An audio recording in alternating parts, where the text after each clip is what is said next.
vedare tinokuchingamidzai zvekare kune chimwe chirongwa pano pazim Facebook Secrets and Confessions. Tadzoka zvekare nemamwe mamessages. Ndegedzai tibva tapinda mumamessages edu atadzoka takakubatirai. Message yedu yekutanga yakamera sekudai so: hanzi makadi zvenyu mukoma, ndinokumbirawo kuti munge muchindiposterawo nyaya yangu makavikawo chitupa changu. Ndinoda kureurura kuti patainge tichiri kuzimu mukoma tisati tazouya kunoku kuisland, murume wangu ndiye akatanga kuuya, but ndakazosara ndava kuitawo zvechipfambi mukoma. My ex is one thing that I have learned about my ex is never tolerate them mukoma. Ndakaita kutsotswa penzi chaiko ndisingatombofungidziri naex wangu. Saka ex wangu uyu anoita zvekudriva matrack, saka akazongotanga kungotaura neni achita sekunge ainge achida kuti ndimupe information yekuti kuPoland kunoendwa sei chichichichi. Saka I was busy researching for him, uye zvekare ndichimuudzawo kuti murume wangu ainge akakwanisa sei kuzoya kunoku kuisland. Taigara tichingotaura mukoma, ende ndaitoti uyu munhu atoripo, like he was not even telling me to get back with him apa, even though he knew kuti my husband was no longer in Africa. Taita nyaya paya, ndaifonerwa kane mukoma ndichibvunzwa kuti warara sei, wadya here, wadyei. Dzimwe nguva ndototumidzirwa mari paya, especially when I was still in South Africa, because murume akambondisiya muSouth Africa just for a couple of months. Ndaitumirwa mari mukoma almost on a daily basis. Endai munotenga galitos, tengai KFC, tengai McDonald's, tengai chakati nechakati. So I was really feeling great kuti this one is a good guy. Ndichitomuudzawo kuti when I go overseas, definitely I'm not going to forget about you. So it then happened kuti murume akazoti achibva kuSouth Africa chidzokera kumba, ndokubva ndachizodzokera kumba, ndainge ndogara nemaparents ake. Mukomanashi ameno kuti zvakangotanga sei, ndakangotanga kungonzwa kuda munhurume so zvezvekuti it was just not normal anymore. Maybe mavideos atainge toita nemurume, because taitowo usiku paya nemurume totanga kufadzana nyama dzedu over WhatsApp video calls. Okay, fine. So ndakazochizotanga kutaura naex tichingotaura paya, then pane umwe musi waakazongotanga kundiudza majokes ezvinyadzi, neniwo ndikabva ndatotanga kutoseka paya. Saka akabva atanga kundiseka chinditi I'm sure by now wakuwara nechikara. Ndokubva taramba tichitaura mukoma. Mukuzonotaura ndopaakanditi ainge achida kutombondiona apa, achitondiudza kuti ainge achida kundionerei. Zvikabva zvazondipa mamwe mazi feelings ekuti they made me to feel really guilty.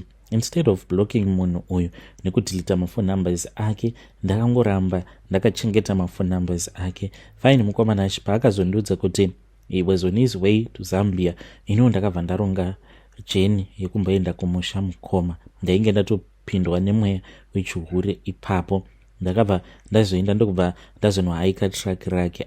Mukoma kwakashandwa munhu kani apa, nodziviriro no what. Akangonditi tenga matest strips, ndokubva patengwa matest strip paya ndokubva tatestana tikaona kuti tose teike tiri bo HIV negative tiri tose. Kugokweshwa munhu for old time's sake. By the time paakazonondidropa off kuma areas ekwedu mukoma, munhu ainge ashandwa zvechokwadi apa. Nhumbu yainge yatobatira, ko ndaigozvisivei kuti nhumbu yabatira. I then returned back naye futi apa kwainge kwava kutotsigisa kanhumbu kaya kainge kabata tisingazvizivi zvedu. Ndakashandwa kubva kwaakanditora ndichizodzoka kuHarare tingori busy. Track raingonzi rikati fambei, robva ratopaka, vanhu vobva vatomboshandana paya. Then ndakazoti ndadzoka mukoma, ndokubva ndachizoona kuti I had skipped my periods. Ndakabva ndatoona kuti iyi inhumbu chete. Ndokubva ndaenda kune vamwe gogo. Saka gogo mukoma ndaitovaziva kutoti ndo basa ravo, because I had one of my friends akatobvisa nhumbu like a couple of weeks before a wedding day. Ndakaenda kwavari gogo vaya ndokubva vandipa mishonga yavakandipa.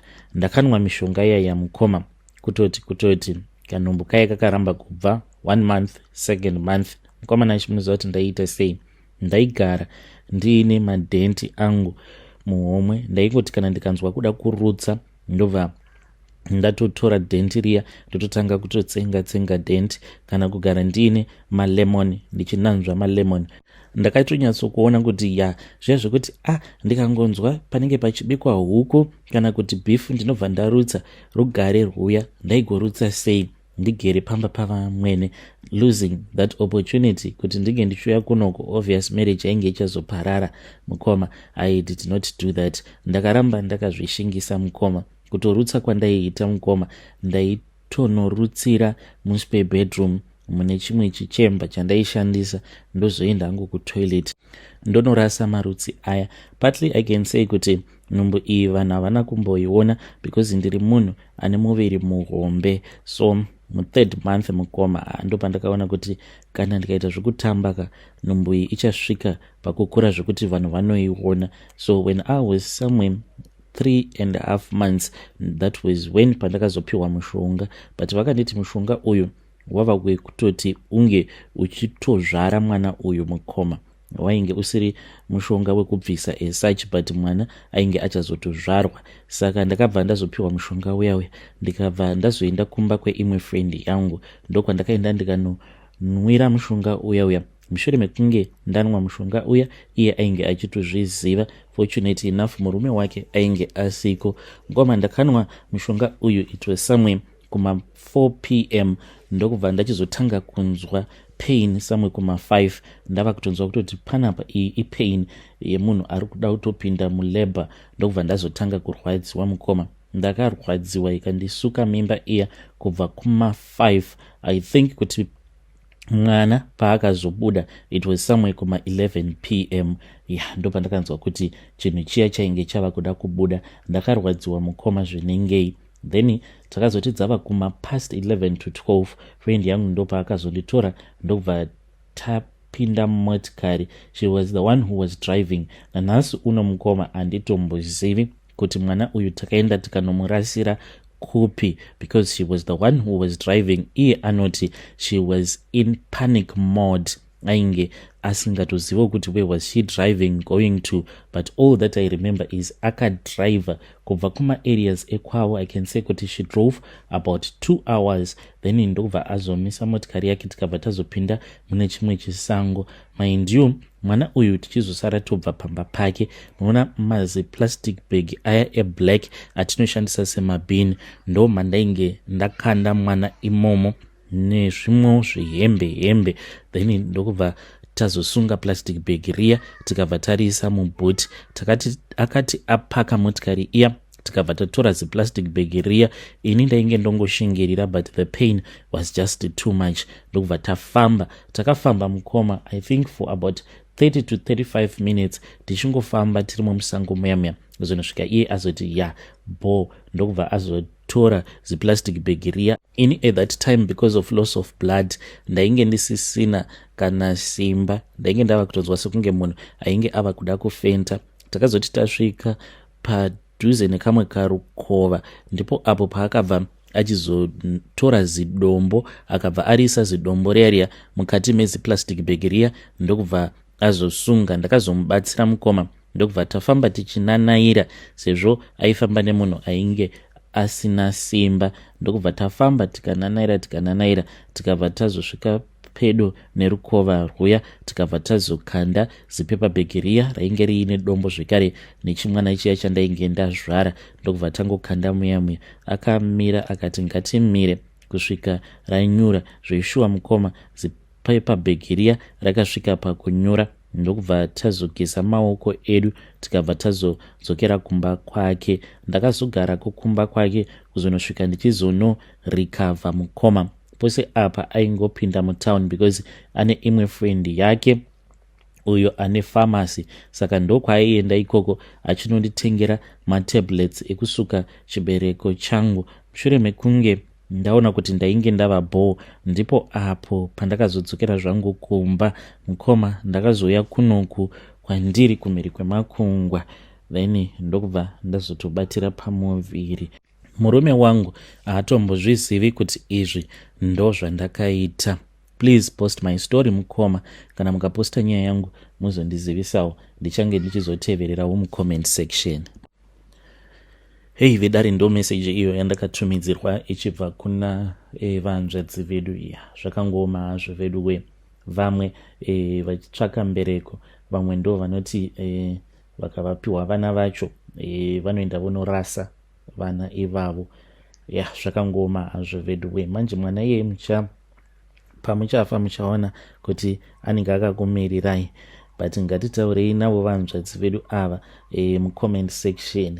Pakaipa hanzi kana murume wangu hatombozvizivi. Zvakaoma hazvo vedu wekuita zvechihure wakagara pamba pevabereki vemurume kutosvika pakutobatira pamuviri obvisa nhumbu yacho iyoyo. Strange things indeed they do happen in this world. Rekedzaiti vataenda panyaya yedu inotevera. Nyaya yedu inotevera yakamira sekudai so. Hanzi makadi zvenyu mukoma, ndinokumbirawo kuti munge muchindiposterawo nyaya yangu makavigawo chitupa changu. Ininiwo ndiri mudzimai ane makore 31 years ekuberekwa. Mukoma nashi ininiwo ndinoraramawo nechivhenda, ndine kamusika kangu, ndinoitawo zvekutengesa mavheji. Mukoma nashi ndine umwe munamato wandiri kupota ndichipiwa nevamwe madzibaba, but handizivi kuti ndoramba ndichiushandisa here munamato uyu. Mukoma, nekamusika kangu kandiinako, but ndiri kubata mari, ndiri kuita imwe mari yekuti vamwe vanhu vanotomukira vachienda kumabasa havangambofi vakabata mari seyandiri kubata. Dzimwe nguva mukoma, mwedzi wose ndinokwanisa kutoita profit yekuma 300 and something US dollars nekamusika chete mukoma nashi, ende ndava kutokwanisawo kutorarama a comfortable life inini nevana vangu as a single mother. Mukoma nashi, ndakatanga kudanana neumwe muprofita uyo akazoita kuti ndige ndichizotanga kuendawo kuchechi idzo dzidzi dzekumasowe, even though tainge takakurirawo muAFM. So ndakati ndava kutanga kuenda kumasowe kuya ndo pandakabva ndazonzi madzimai, ndine munamato wandiri kuda kuzokupai. Minamato iyi ndinoipiwa nabhururu wemurume uyo wandiri kudanana naye. Saka handizivi kuti minamato iyi yakachena here kana kuti yakasviba, because kubva zvandakatanga kuishandisa minamato iyi ndakabva ndatanga kutoona kuti dzimwe nguva ndinongokaruka ndatova nemari muchikwama mangu kusaziva kuti mari iyoyo inenge yabva kupi. Uye zvekare ndakaona kuti kamutengero kainge koita vanhu pamusika pangu kainge kasiri normal, zvekuti dzimwe nguva ndinokwanisa kutodzokera kumbare kunohodha 2 to 3 times in a day mukoma nashi. Saka I can see kuti minamato yacho iri kushanda. Ndakambovabvunza madzibaba vaye ndikabva ndati, minamato iyi yamuri kundipa iyo mvura iyi munoiwana kupi, because inovava zvisingaiti. Vakamboniti ndiye mugungwa madzimai, but vakabva vazongochinja statement vakati kwete kana haisi yemugungwa asi musavhunduka zvenyu. Saka mvura iyoyo ndiyo yandinogeza nayo kumeso makuseni oga ndichienda kumusika. Handitendedzwi kuti ndige ndichizozora mafuta after that, hanzi kuattracta macustomers kuti vange vachiuya kuzotenga pamusika pangu. But mukoma, amai vangu vakabva mukushaika last month. Amai vakatondifonera vakanditi vainge vasangana neumwe muprofita, sezvo isusu takangokurira mupendecostal tainge tisingatotendedzwe kuenda kumasowe or kubhilivha mune zviprofita izvi. Saka vakasangana neumwe muprofita mutauni akabva avati, amai ndaona mafa, but maurawa nemwana wenyu, but mwana wenyu uyo akangwara ari kuviga chiso chake mumweya, handisi kukwanisa kumuona. Saka amai vangu vakatondudza kutoti, she then said I rebuke you, vachiudza muprofita uya. Mukoma nashi, amai vangu vainge vatopiwa chiprofita chechokwadi. Vakazoti vaenda kurufu kuchechi kwainge kuine umwe ainge akashayikirwa nehama yake, vachizobva kuya ndipo pavakabva vazodhumwa nemotikari ndokubva vashayika. Ende amai vakati vachishayika, ndakatoona vision, ndakatoona amai vangu varere pakati peroad. Ndokubva ndaona kuti ndainge ndakabata imwe cup yainge iri yeblack. Ndakabva ndatanga kufamba paya ndichiita zvekunyahwaira ndisingadi kuti vanhu vange vachindoona. Ndokubva ndasvika painge pavete amai. Ndikabva ndati amai ndauya kuzotora ropa renyu, vakabva vanditi tora zvako mwanangu ndokuti ukwanise kuzoita mari yakawanda. Ndakabva ndachizotanga kutora ropa rimwe rainge richiri kutochururuka pamutumbi waamai kusvika kapu iya yazara, ndokubva ndangokaruka ndatova kune imwe nzvimbo yandisina kukwanisa kuziva kuti ndekupi, but kwainge kuine makomo akawanda. Ndikatonzwa izwi richinditi pinda mubako umu, ndikapinda mubako muya, ndikabva ndanosiya kapu iya. Ndokupera kwakaita vision yacho, ndokubva ndazonzwa foni yangu ichiringa. Ndikabva ndaudzwa kuti amai vainge vaendeswa kuchipatara.